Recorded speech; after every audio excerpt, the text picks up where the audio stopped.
I mean, have you read the bill, Disney? Conservative propagandist Charlie Kirk spent time on his show dedicated to supporting Florida's Don't Say Gay bill, while, of course, purposely misleading people about what this fight is actually over.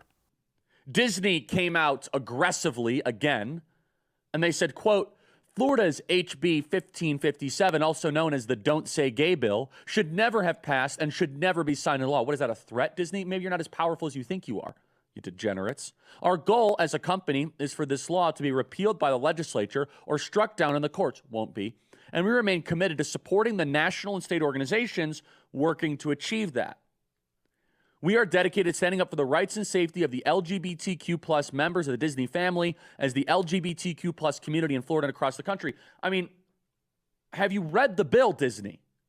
And the answer is no, or maybe they have, but here's the thing.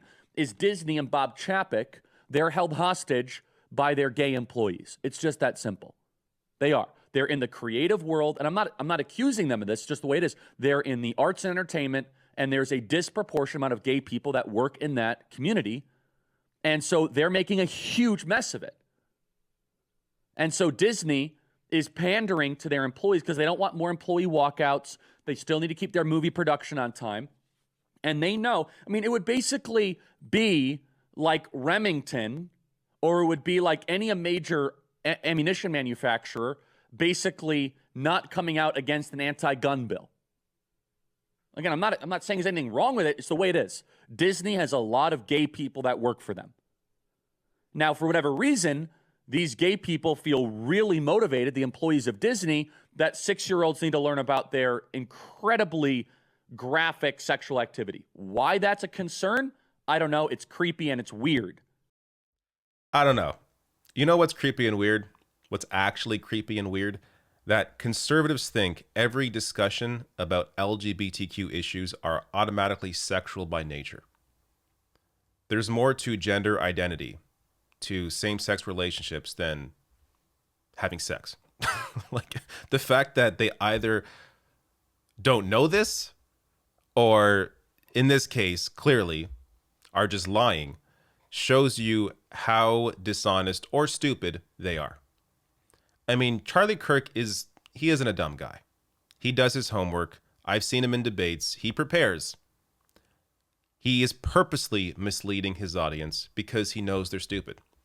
And this is what they have to focus on. They focus on they turn these issues of human rights, of free speech, into culture war issues.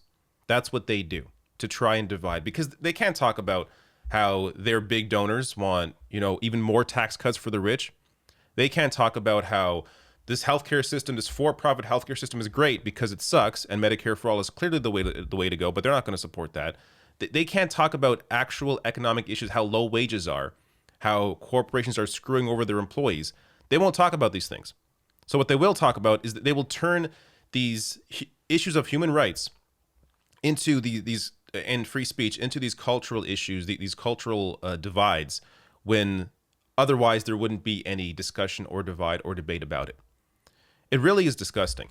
Now, I have a larger breakdown of this bill, or at least a different breakdown of this bill in this video. Florida students walk out and teen organizers suspended over protest of Don't Say Gay bill. So I'll link to that below this video on YouTube if you want to see that coverage. But look, I'll quickly go over some of the issues with this bill. So first of all, you can go and read it yourself. I'm not going to, unlike Charlie Kirk, I'm actually showing you the text. You can go read this yourself and see how purposely vague it is. But it's also exactly why people are afraid of how it's going to be used, which we're going to have to see. It's now signed into law. We're going to have to see how it's applied. But based on what's written here, it's clear to see how it can be used if it doesn't turn out to be unconstitutional, which it may be, which I'll get to more on that in a bit here. But first, here's a great quick breakdown explaining the two biggest issues, I think, with this Don't Say Gay bill, or HB 1557. So this is from a faculty member in Florida who writes, HB 1557 has the potential to cause harm to our children, both by outing students to their parents before they are ready and by making discussion of gender identity and sexual orientation impossible in younger grades. At first, one may think there isn't a problem with this prohibition due to the grade level restrictions. However, I can think of many examples where this isolates a child. A simple example: if you have a student with two moms in a class of first grade students but cannot read a picture book about a character with two moms, you are denying that child's representation. None of the families they see in books will look like their family. As to students being added to their families before they are ready at any age, I look to the high suicide rates among LGBTQ plus youth. If we take away all the safe places, what will the future look like? So it both puts students at risk, impacts their mental health because they no longer have a safe place to discuss these issues with an adult. The adults at a school are, based on the vague language in this bill, forced to tell their parents, inform their parents about what is going on with their child. And the other issue is isolating kids that have, same-sex parents. So this is, and by the way, it isn't, so it's definitely directed towards grades K to 3, but it also, the language in the bill is vague enough where it can be applied to any grade. So actually more on that here from this piece in NBC titled Florida's Anti-Gay Bill is Wrong. It's also unconstitutional. The extraordinary vagueness of what critics call the Don't Say Gay bill could have a chilling effect on the free speech rights of LGBTQ teachers and students.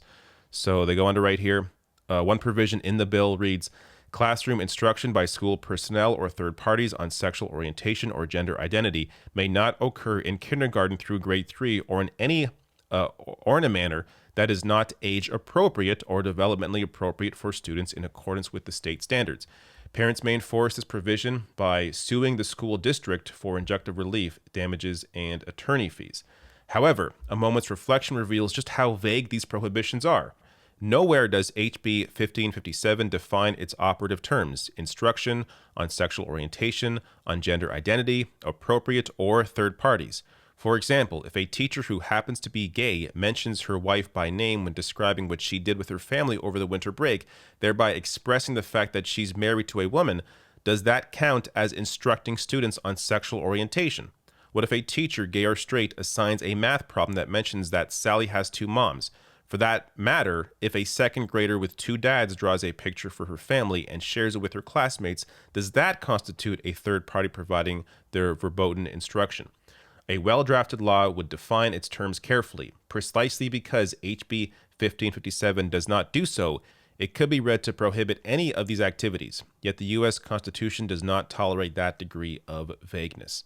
So I will link to this article below the video if you want to read more about that, but it just shows you how completely dishonest these conservative propagandists are. This is not a simple discussion. Yes, there are some, I guess, maybe lying about what's in the bill. No, it doesn't say gay in the bill, but it does that on purpose.